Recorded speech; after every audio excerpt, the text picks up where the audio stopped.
In this video, I'm going to show you how you can create new partitions in Windows. Now it's really very simple. All you need to do is just go to create and format hard disk partition.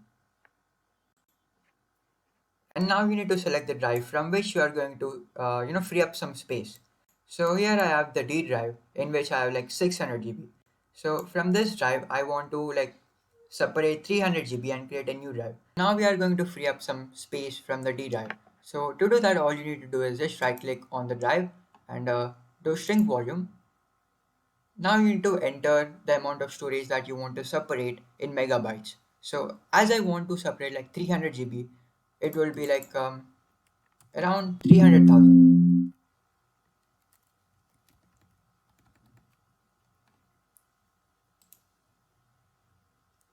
Okay, so here I have an unallocated space. Now we can directly create a new drive from here. So just right click on the unallocated space and do new symbol volume. Next, next, and you can like specify which kind of drive you want. Like just name the drive.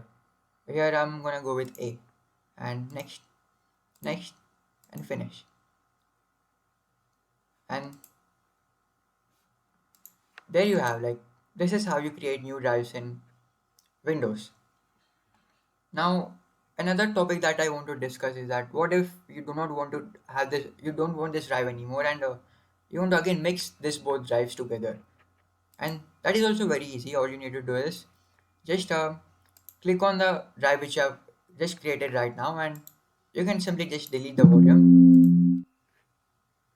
And again you can click on the D drive and you can just do extend volume. Next, next, finish. And that's it. Now the volume which we have just created has again merged with the D drive.